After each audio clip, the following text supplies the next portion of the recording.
You know those casual "how was your day" questions? What if I told you they are not as innocent as they seem, especially when coming from a narcissist? Behind the friendly tone hides a manipulative mind quietly collecting data to use against you later. It's not small talk, it's surveillance in disguise. When you are still in a relationship with a narcissist, you need to be especially aware of their interrogative tactics wrapped in care and concern. They might ask about your day, your plans, or your feelings, but don't mistake this for genuine interest. They are not concerned about your well-being. They are gathering intel to use as emotional ammunition. And the moment you let your guard down, the very words you shared in trust become weapons turned against you. Imagine you come home from work exhausted. The narcissist asks, "How was your day?" You sigh and say, "It was stressful. My boss was really difficult." At first, they seem understanding, even sympathetic. But later, during an argument, they throw it back at you. "You are having problems dealing with me. You are having problems dealing with your boss. See, you are the common factor in all conflicts. Can't you see?" Suddenly, what you thought was a safe conversation turns into a weaponized attack on your character. Or maybe you mention you are thinking about going back to school or starting a new hobby. At first, they act encouraging, asking questions about your plans and goals. But days or weeks later, they begin to sabotage those plans behind the scenes. Maybe they make sure you are too overwhelmed to attend or create last-minute crises that derail your schedule. Then the verbal sabotage starts. You will never stick with it. You always start things and quit. Besides, how will you manage it? You can't even handle your life now.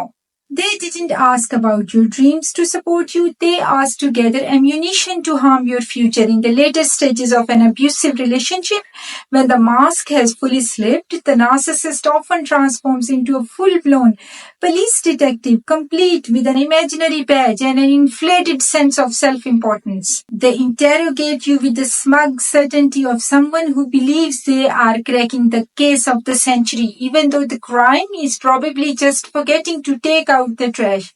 Why the sudden shift? Because they know the relationship is no longer in the honeymoon stage. It has either progressed or regressed, and now they feel free to be themselves. Their questions become colder, more calculated, and laced with judgment. So how do you protect yourself from these manipulative traps?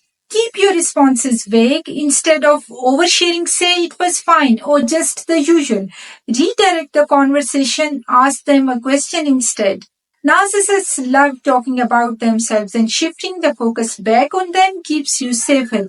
Limit personal details, especially when you're talking about your goals. Assume anything you share will be used against you later. Avoid yes or no answers. Vague responses like "I don't know" or "I haven't thought about it yet" can buy you space and keep you off the radar. And most importantly, trust actions, not words. If their questions feel intrusive or manipulative, they probably are. Understanding this tactic is crucial. Once you recognize these conversations for what they are, covert interrogations, you can stop feeding the narcissist the ammunition they need to launch attack against you. Thank you so much for being here. If you are learning something and want to support more content like this, please hit subscribe. It helps more than you know. I've also written a book for people dealing with mind games and manipulation. It's called Psychological Warfare, the Ultimate Guide to Outsmarting Manipulators, your crash course in fighting dirty and winning clean. This isn't just about understanding narcissists. It's about outsmarting, outmaneuvering, and outlasting them when it matters most. Don't just take my word for it. You can read the first chapter for free.